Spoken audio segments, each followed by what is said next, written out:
Robert Wilson était l'incarnation d'une jeunesse privilégiée, avec ses conditions de vie luxueuses, sa voiture de luxe, sa coiffure à la mode et ses vêtements de créateur. Cependant, lorsqu'il s'agit de son travail, il se transforme en un homme ordinaire, ne conservant que sa coupe de cheveux distincte. Souvent caché sous un chapeau de médecin, Robert occupait le poste prestigieux de chef du service pédiatrique d'un grand hôpital multispécialisé. Ce choix de carrière a surpris ses parents aisés, compte tenu de son passé tumultueux et de son comportement non conventionnel. Ils ont trouvé sa décision perplexe, mais l'ont jugée acceptable pour une période temporaire. En conséquence, ils ont observé de près l'engagement inébranlable de Robert dans ses études, anticipant une éventuelle perte d'intérêt. À leur grande surprise, Robert a prouvé que leurs attentes étaient fausses, terminant avec succès sa première année d'études et partant en vacances pour rendre visite à son oncle à l'étranger. À son retour, les yeux de Robert brillaient d'enthousiasme tandis qu'il racontait des histoires passionnantes sur les progrès remarquables de la médecine dont il avait été témoin au cours de sa visite. Il s'exclame : « Tu ne peux pas imaginer le niveau de la médecine là-bas, papa. Mon oncle a orchestré un accès incroyable pour moi, et j'ai passé plusieurs jours à observer et à aider dans le service des enfants.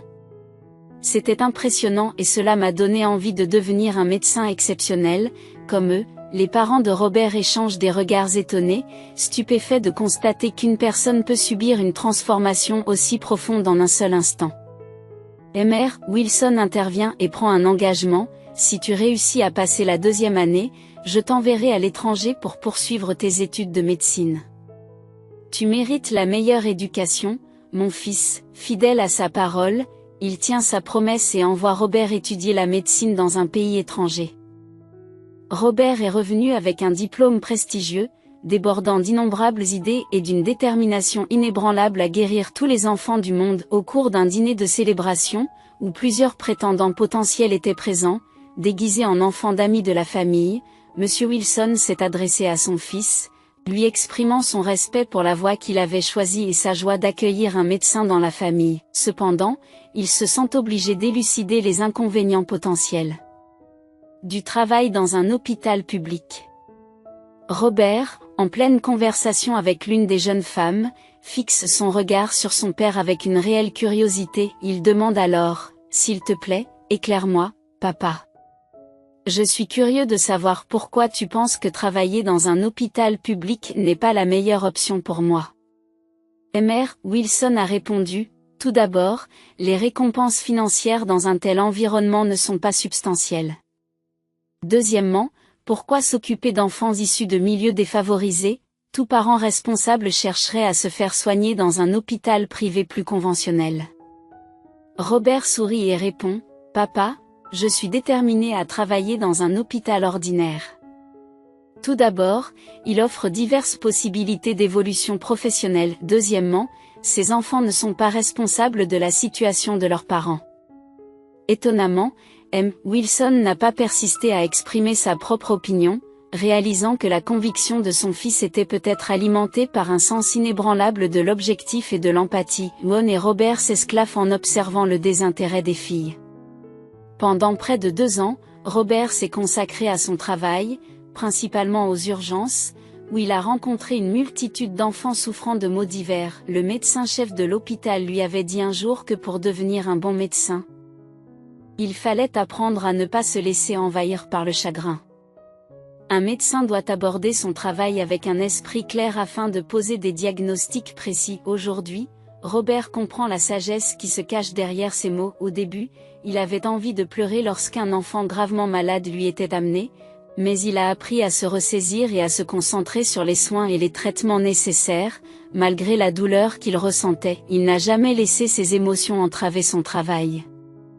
Il y a 3 mois, Robert a reçu une convocation du médecin-chef, lui demandant d'être présent.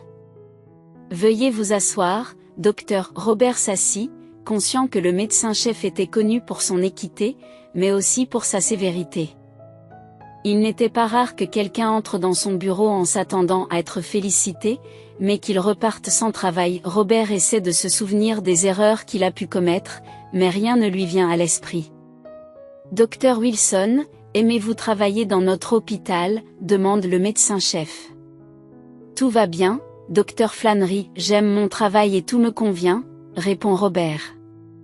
Le médecin-chef sourit, vous êtes la première personne que j'entends dire cela ces derniers temps. D'habitude, tout le monde se plaint. Certains sont mécontents de leur salaire, d'autres de leur emploi du temps. Robert répond, je n'ai pas à me plaindre. Le médecin-chef poursuit, j'ai entendu parler de vos réalisations et de votre volonté d'assumer des responsabilités supplémentaires. C'est très impressionnant, vous savez, lorsque je vous ai engagé, j'étais certain que vous ne tiendriez pas un mois. J'ai même fait un pari avec l'un des superviseurs, et j'ai perdu. Et maintenant, j'ai un problème, votre chef de service part à la retraite, et nous avons besoin de quelqu'un qui puisse non seulement gérer le service, mais aussi être un médecin exceptionnel. J'ai soigneusement examiné tous les candidats. Et je suis convaincu que personne d'autre que vous n'est apte à jouer ce rôle. Pour être honnête, Robert se sentait dépassé par les événements. Devenir chef de service à l'âge de 30 ans était un honneur inattendu. Cependant, il ne se considérait pas comme le meilleur de ses collègues. Il y avait des médecins qui excellaient davantage et qui avaient plus d'expérience. J'ai déjà signé votre rendez-vous, alors venez directement à votre bureau demain, et nous changerons le panneau aujourd'hui, a dit le médecin-chef. Peu de temps s'était écoulé depuis, mais il semblait que Robert avait toujours été responsable. Au début, son père avait essayé de le transférer dans une clinique privée, mais lorsqu'il a vu la passion et le dévouement de Robert pour son travail, il n'a pas pu s'empêcher d'être fier des réalisations de son fils. Robert a pris le rôle de chef, ce qui a amené M. Wilson à se détendre et à proposer de soutenir pleinement le service. Fou de joie, Robert a embrassé son père et lui a exprimé sa gratitude, soulignant sa volonté de l'aider de toutes les manières possibles. En conséquence, le service prospère rapidement et est reconnu comme le meilleur de la ville. Même les parents aisés se demandent s'ils doivent confier leurs enfants à une clinique privée ou à l'établissement exceptionnel de Robert. Pourtant, ce succès n'aurait pas dû être une surprise. Le père de Robert avait prouvé qu'il était un homme de parole, puisque le service avait reçu non seulement de nouveaux équipements, mais aussi d'importantes rénovations et un grand écran plasma dans la salle de jeu. Un matin de printemps, Robert quitta précipitamment la maison, appréciant la façon dont les appels matinaux de sa mère le revigoraient, un peu comme une douche froide rafraîchissante. Son air familier lui rappelait qu'il n'était pas marié, tandis qu'elle se plongeait dans les listes de ceux qui étaient déjà devenus grands-parents, parents, et même de ceux qui avaient trouvé l'âme sœur.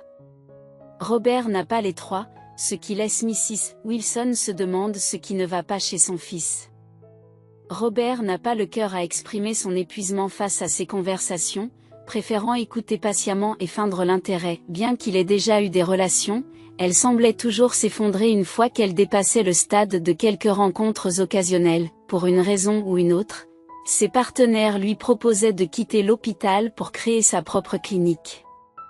Robert n'arrivait pas à comprendre pourquoi on lui proposait un tel changement. Il chérit sa profession actuelle et n'a aucune envie de l'abandonner.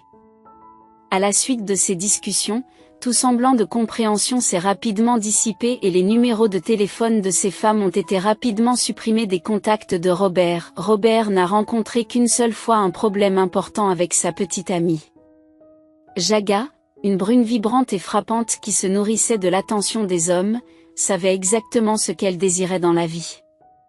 À ce moment-là, elle aspirait à devenir la femme de Robert. Réalisant que Jaga empiétait progressivement sur son espace personnel, il a rapidement mis fin à leur relation.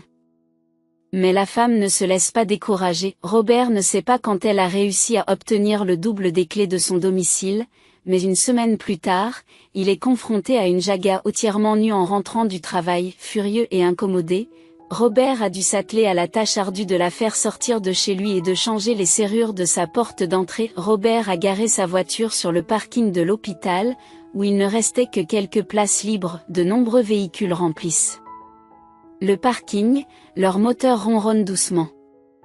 Parmi eux, une voiture se distingue toujours, celle du docteur Wilson, qui a l'habitude d'arriver parmi les premiers. Robert, plongé dans ses pensées, entendit une voix derrière lui et se retourna pour voir le médecin-chef s'approcher.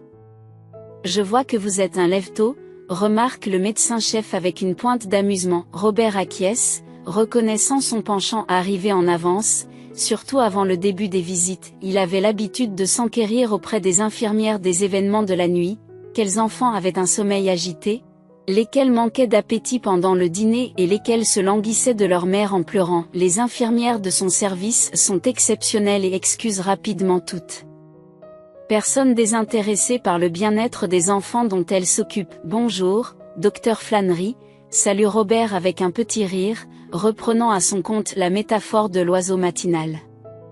En effet, poursuit-il, je crois que c'est une intervention divine qui vous a amené ici. Le docteur Flannery a ensuite fait part de la faveur qu'il recherchait, aider la nièce d'un ami, une étudiante assidue qui aspirait à devenir pédiatre. Malgré le soutien financier de son oncle, elle tient absolument à gagner sa vie. Sa seule demande est un emploi à temps partiel jusqu'à la fin de l'année scolaire et pendant l'été. Le docteur Flannery, conscient des problèmes de personnel dans son service en raison de la saison printanière, est favorable à l'idée d'accueillir la nièce. Il assure Robert qu'il étudiera sa candidature, reconnaissant d'avoir l'occasion d'aider une amie d'enfance qu'il chérit. Robert, rassuré par l'assiduité de la jeune fille, exprime sa volonté de l'intégrer. Après une brève promenade dans le département, consolant une enfant en détresse qui souhaitait ardemment la présence de sa mère, Robert est retourné à son bureau pour se préparer aux tournées imminentes. Un coup interrompit ses pensées et il accueillit une silhouette étonnante dans son bureau. La petite fille aux cheveux tressés et aux yeux verts captivants se présenta, faisant référence à la mention du docteur Flannery. La jeune fille rougit profondément en s'adressant à Robert, qui la regarda avec surprise. Il ne sait momentanément plus quoi dire et tousse plusieurs fois pour rassembler ses idées. Il finit par répondre, « Oui, nous lui avons parlé ce matin, je n'avais pas réalisé que vous étiez si rapide. » La jeune fille sourit, dévoilant une rangée de dents blanches, et répondit, « J'habite tout près. » Robert se sentit stupide de ne pas s'être souvenu que la jeune fille vivait dans un dortoir proche de l'hôpital. Il jette un coup d'œil à sa montre et dit, « J'ai une tournée à faire. Si tu veux, tu peux venir avec moi et nous pourrons parler du travail. » La jeune fille s'empresse de répondre, « Oh, j'en serais ravie. Au fait, je m'appelle Charlotte. » Robert sourit et se présente sous le nom de Robert Wilson. Au cours de ses tournées, Robert examine les enfants malades, donne des ordres et parle aux garçons et aux filles. Charlotte le regarde avec admiration. Lorsqu'ils rentrèrent au bureau, elle soupira et dit, « Je deviendrai sûrement un aussi bon médecin que toi. » Robert demanda, « Tu penses que je suis un bon médecin ?» Charlotte acquiesce et explique, « Il y a 6 mois, tu as soigné une fille qui est notre voisine du village. » Ses parents étaient très inquiets de sa santé fragile. Ils pensaient que les infusions de plantes contenaient les vitamines nécessaires, mais vous avez remarqué le vrai problème. Aujourd'hui, la jeune fille est active et sa mère est stupéfaite. Merci de l'avoir aidée. Robert se souvient de la jeune fille CLA qui avait souffert de l'ignorance de ses parents. Il les a grondés et leur a fait comprendre les conséquences de leurs actes. Il a traité CLA avec succès et maintenant elle se porte bien. La mère de Charlotte interrompt la conversation pour exprimer sa gratitude. Elle lui dit, « Vous avez littéralement sauvé la vie de CLA. C'est incroyable comme le monde est petit depuis qu'elle s'est éveillée. Elle perçoit tout sous un jour nouveau. En tant que guérisseur d'adultes, on pourrait dire la même chose de vous, » s'amuse Robert. Asseyez-vous. Je vais appeler l'infirmière en chef et nous établirons votre emploi du temps. C'est alors qu'entre Anna, une spécialiste robuste, turbulente et professionnelle. Les infirmières redressent immédiatement leur posture à son arrivée, mais son comportement change du tout au tout lorsqu'elle pose les yeux sur un enfant. Dans ce cas, elle parlait doucement et son toucher était aussi délicat qu'une plume. Les enfants qui croisent son chemin cessent immédiatement de pleurer. Au début, Robert est prudent avec l'infirmière en chef et remarque la crainte que les autres infirmières éprouvent à son égard. Il pense que de telles relations les gênent dans leur travail. Cependant, un jour, une ambulance leur a amené un garçon. Il était tombé d'une maison de jeu dans le jardin et semblait s'être cassé la jambe. Souffrant atrocement, il hurlait et ne laissait personne s'approcher de lui. Les infirmières craignent qu'il ne se blesse davantage avec ses mouvements frénétiques. Sa mère était en route, mais la circulation l'a retardée de 30 minutes. Elle était au téléphone avec l'enseignant, qui essayait de réconforter le garçon et de le mettre en contact avec sa mère. Pendant 5 minutes angoissantes, la salle d'urgence a résonné des cris perçants du garçon, captant l'attention de près de la moitié de l'hôpital. Puis Anna est apparue, et tout le monde s'est instinctivement dirigé vers elle. Pendant une brève accalmie dans les cris du garçon, elle a commencé à lui parler. À partir de ce moment-là, il n'est plus jamais tombé dans l'hystérie. Il a même permis à Anna de lui faire une piqûre. 5 minutes plus tard, le médicament fait effet et ils peuvent enfin commencer l'examen. Plus tard, Robert trouva Anna assise dans son bureau, regardant par la fenêtre. Lorsqu'il entre, elle se lève et demande: « Dois-je écrire une lettre de démission ?» Robert est d'abord déconcerté, puis il se rend compte qu'elle l'a tout simplement compris. Ses pensées, son insatisfaction. Avant de s'approcher d'elle, Robert jette un coup d'œil à son dossier. 15 ans d'expérience auprès des enfants. Impressionnant. Anna, je suis venu te demander pardon, dit Robert, vous êtes la meilleure infirmière pédiatrique, et ce serait un honneur d'être amis, si vous me le permettez, après tout ce temps passé à travailler ensemble. Robert remarque que des larmes brillent dans les yeux d'Anna. À partir de ce moment-là, ils sont devenus de vrais amis. Peu à peu, Robert se rend compte que l'expertise d'Anna dépasse le domaine des soins aux enfants. C'est une spécialiste exceptionnelle dans son domaine, qui maintient un niveau de soins irréprochable. La gestion par câble des documents et des médicaments s'est améliorée et lorsqu'Anna a reçu l'appel de Robert, elle n'a pas pu contenir son excitation. Elle avait l'impression que ses prières avaient été exaucées. Ils avaient un besoin urgent d'une autre infirmière. Anna a reporté son attention sur Charlotte et lui a dit: « Si j'ai bien compris, vous souhaitez travailler avec nous. Pouvez-vous nous parler un peu de vous ?» Charlotte secoue la tête. « Je m'appelle Charlotte, je suis actuellement à l'école de médecine et j'aimerais acquérir de l'expérience dans mon domaine de prédilection. C'est pour cela que je suis ici. Ma priorité est de devenir médecin, et c'est tout. » Robert est surpris par la réponse de Charlotte. Elle parlait comme lui, un bachelier dévoué et un vrai médecin dans l'âme. Charlotte se plonge avec application dans son travail et Anna lui rend fidèlement compte de ses progrès. Au début, Robert ne comprend pas pourquoi, mais il se rend compte qu'Anna considère Charlotte comme sa protégée.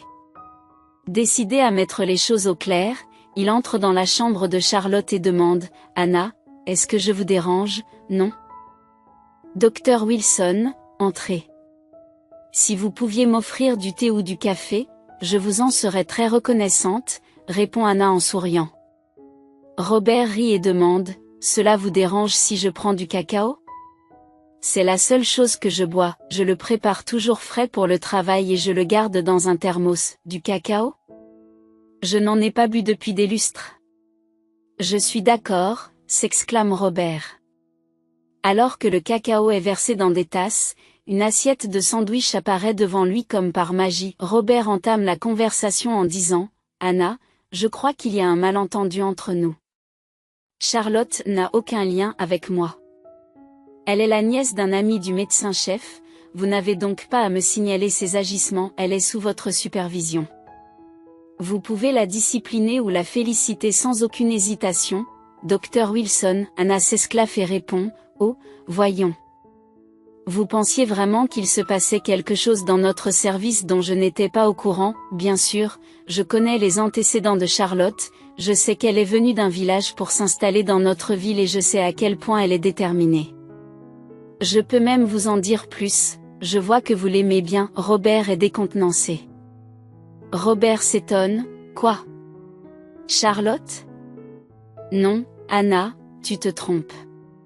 Elle n'est pas du tout mon genre. » Anna rit à nouveau et dit: « Alors, Dr Wilson, il semble que vous ne connaissiez même pas vos propres préférences. Les filles minces et grandes sont à la mode. Peut-être pensez-vous que vous les aimez. C'est comme les chaussures, on aime et on porte toujours ce qui est à la mode, mais à la maison, c'est un grand plaisir de mettre ses pantoufles préférées. Robert réfléchit un instant.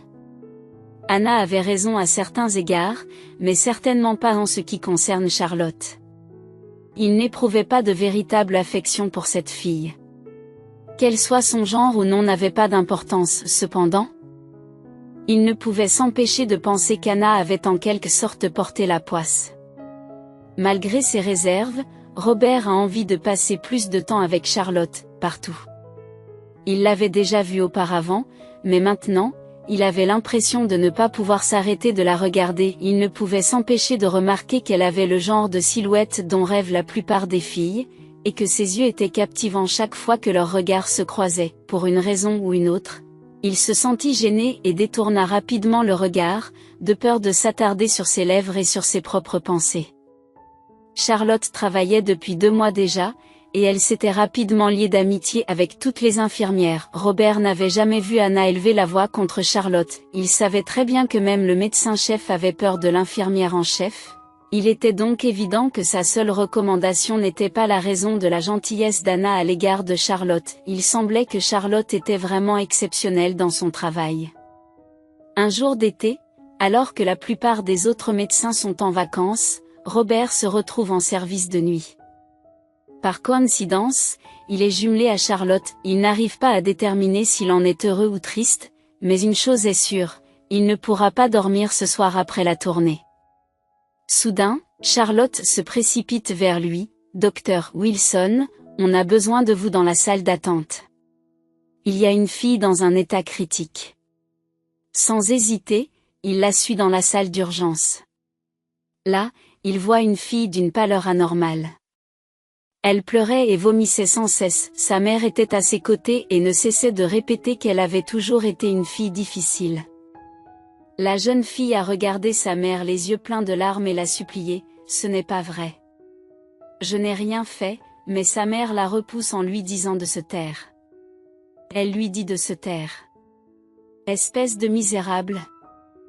Tu n'es rien d'autre qu'une source d'ennui », lui dit-elle d'un ton cassant.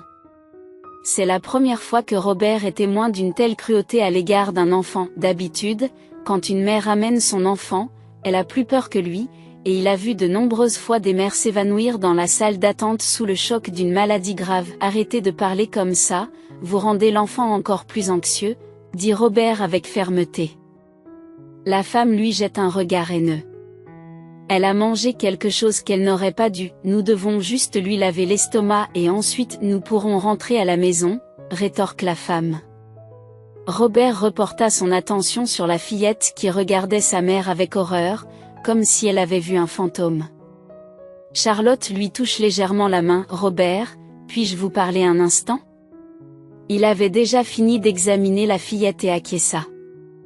Ils quittèrent la pièce et la fillette continua à pleurer en silence, loin des oreilles de sa mère. Elle supplie Robert de ne pas la lui rendre. D'après les papiers, cette femme n'est pas sa mère biologique. C'est juste une famille d'accueil. Robert jeta un coup d'œil par la fenêtre, remarquant un homme debout à l'extérieur qui donnait une impression douteuse. L'homme fumait et se tenait à l'écart, ce qui empêchait Robert de voir son visage. Il décida de s'en occuper plus tard et retourna à son bureau. Le médecin s'entretient avec la mère et la fille et leur annonce une nouvelle désagréable. La fille devra rester hospitalisée jusqu'à ce que l'on puisse déterminer ce qui ne va pas. Réagissant à cette nouvelle, la mère insiste pour que sa fille ne reste pas à l'hôpital, affirmant qu'elle fait semblant d'être malade et qu'elle est capable de tout. Robert tente de la raisonner, soulignant l'importance d'un traitement et de soins médicaux appropriés. Tentant de prendre les choses en main, la mère s'empare de la fillette et tente de partir. Robert intervient, l'exhorte à se calmer et à réfléchir aux conséquences d'un refus de traitement médical. Il a mentionné la nécessité d'impliquer la police et les services de protection de l'enfance si nécessaire, en soulignant le risque que courait l'enfant si elle n'était pas soignée. Robert soupçonne la mère et son compagnon d'être les parents adoptifs de la fillette. En quittant le bureau, la mère a averti Robert qu'il regretterait ses actions, promettant de trouver un moyen de se venger. En réponse, la fillette exprime sa gratitude à Robert par un merci chuchoté avant de fondre en larmes. Se tournant vers sa collègue, Charlotte, Robert lui demande d'emmener la jeune fille dans un service et de procéder à tous les examens nécessaires. Il l'assure qu'il les rejoindra dans une demi-heure. Robert contacte ensuite le médecin-chef, l'informe de l'incident et lui fait part de sa crainte que la mère de la fillette n'aggrave la situation en faisant intervenir les autorités supérieures. Robert remplit les documents nécessaires et découvre que la fillette a en fait 8 ans, même si elle paraît beaucoup plus jeune. Il se rend compte de la nécessité d'un examen plus approfondi. Pénétrant discrètement dans le service, Robert remarque que la pièce est sombre et que la lumière est inexplicablement éteinte. Il s'approche du lit où sont assises Charlotte et la jeune fille, Yvonne. Elles sont en pleine conversation, Yvonne s'exprimant le plus souvent tandis que Charlotte écoute et pose parfois des questions. Yvonne était en larmes et, bien que Robert n'ait pas pu saisir chaque mot, il a compris qu'elle plaidait pour ne pas être renvoyée et qu'elle partageait les abus subis de la part de son père. En assistant à cette scène déchirante, Robert a compris l'ampleur de la situation et l'urgence d'apporter l'aide et le soutien nécessaire à Yvonne. Après être rentrés de l'école, nous sommes immédiatement affectés au travail dans les serres, puis à l'étable. La ferme dans laquelle nous travaillons est assez grande, mais nous ne sommes que 4 à faire le travail. Je n'arrive pas à croire ce qu'ils nous donnent à manger. Ma mère apporte du vieux pain et des pommes de terre, et parfois nous devons même boire du lait avarié. J'essaie d'éviter de manger à la maison et de me contenter des repas gratuits fournis par l'école. Malheureusement, hier, mon père était ivre et nous a forcés à manger du yaourt couvert de moisissures. Cela m'a rendu malade et il m'a même frappé à l'estomac quand je suis tombée. Le lendemain matin, il a paniqué et a insisté pour m'emmener à l'hôpital, alors que ma mère pensait que ça passerait tout seul. Lorsque Charlotte m'a demandé si j'avais quelqu'un d'autre, je lui ai expliqué qu'il y avait 3 autres enfants en famille d'accueil, toutes des filles âgées de 10 et 11 ans, et que j'étais la plus jeune. Je ne comprends pas pourquoi ils m'ont accueillie.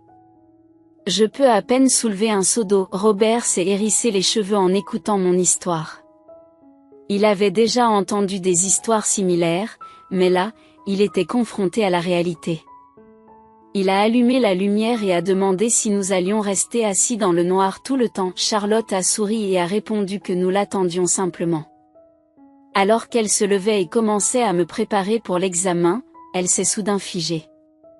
Elle a alors levé les yeux vers Robert, la confusion se lisant dans ses yeux. Il suivit son regard jusqu'à mon abdomen et remarqua une nette empreinte de botte.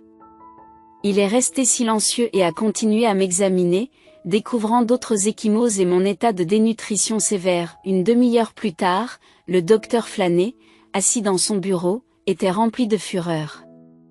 L'idée que quelqu'un puisse porter la main sur sa petite fille de 8 ans lui donnait envie de tuer. Il avait déjà appelé la police, qui devait arriver d'une minute à l'autre. Il fallut encore 2 heures pour parler à l'officier de police et à la femme des autorités de tutelle, rédiger un rapport et obtenir l'autorisation de retirer les enfants. Alors qu'il s'apprêtait à se rendre au village, la femme s'est soudain arrêtée et a parlé d'emmener d'autres enfants pour les examiner.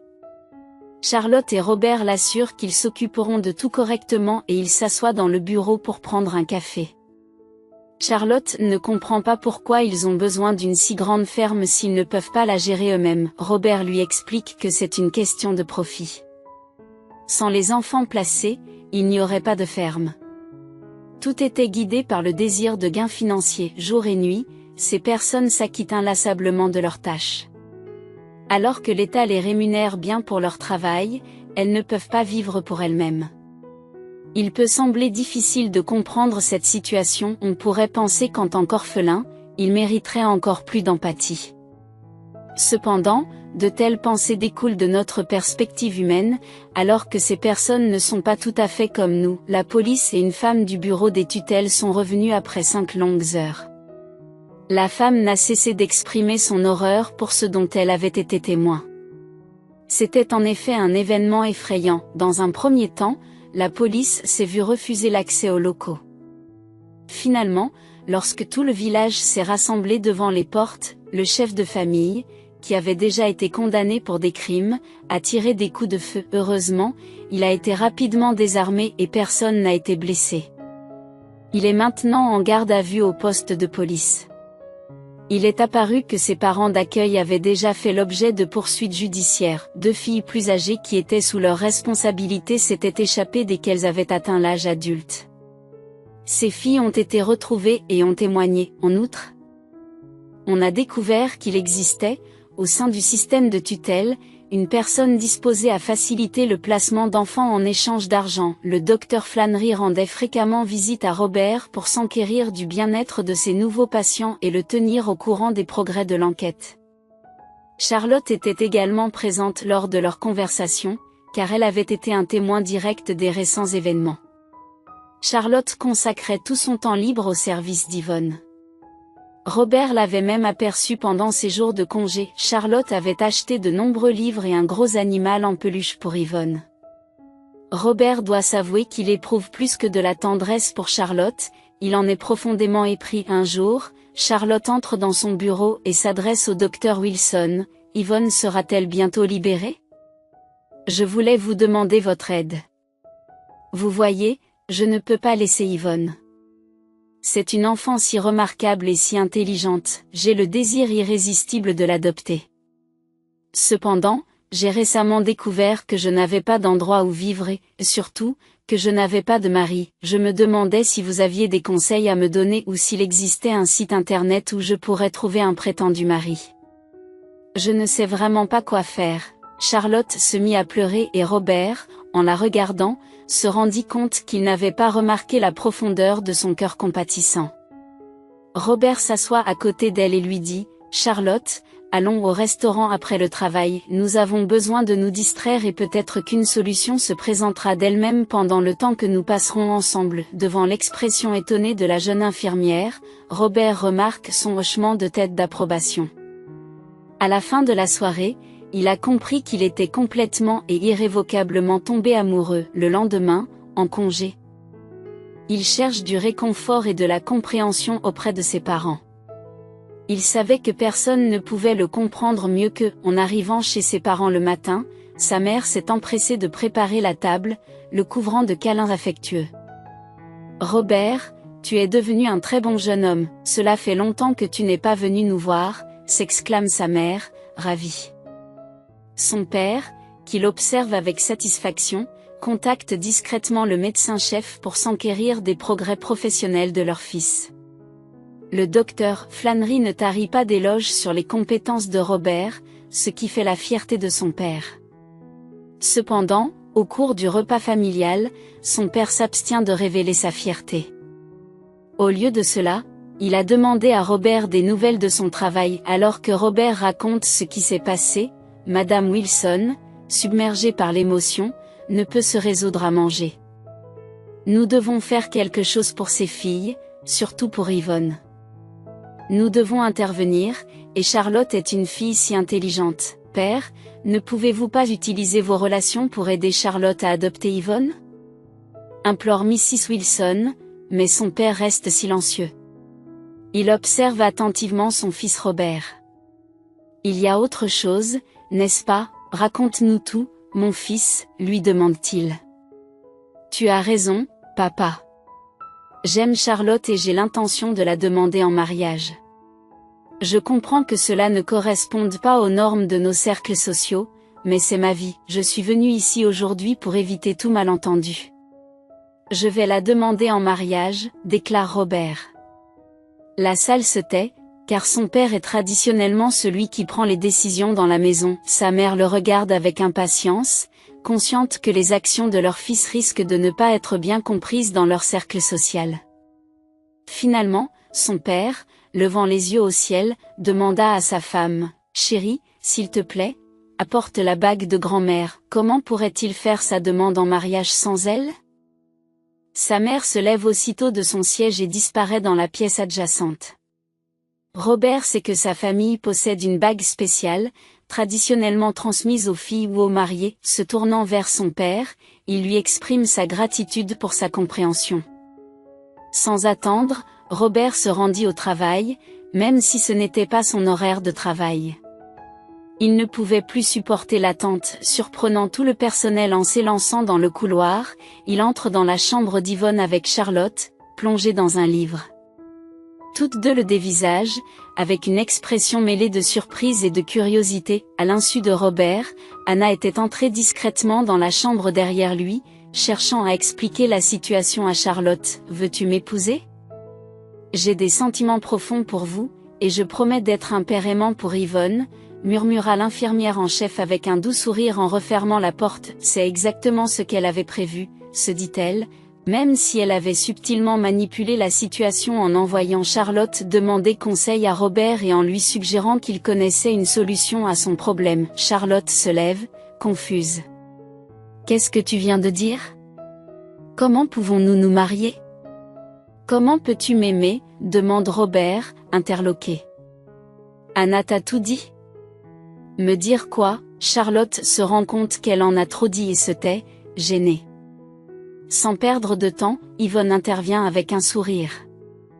Docteur Wilson, Charlotte a dit à Anna combien elle tenait à vous. Elle pensait que je dormais, mais j'ai tout entendu. Charlotte s'est mise en colère et a eu honte, tandis que Robert a souri. Il semble que tout se mette en place, Charlotte. Cette bague a été transmise dans la lignée féminine de notre famille. Demain, nous irons au bureau d'enregistrement et nous rencontrerons mes parents. Tu dois porter cette bague. Sinon, j'aurai des problèmes avec ma mère. Charlotte, timide, tendit la main et Robert lui passa la bague au doigt. La femme du bureau des tutelles leur avait été d'une aide précieuse. Elle avait efficacement facilité toutes les procédures d'adoption nécessaires pour Yvonne. Félicitations pour être devenu papa et maman, dit-elle chaleureusement en tendant à Charlotte un dossier contenant les documents d'Yvonne. Yvonne a serré Charlotte et Robert dans ses bras, un nouveau chapitre s'ouvrant dans leur vie, rempli de joie et de bonheur.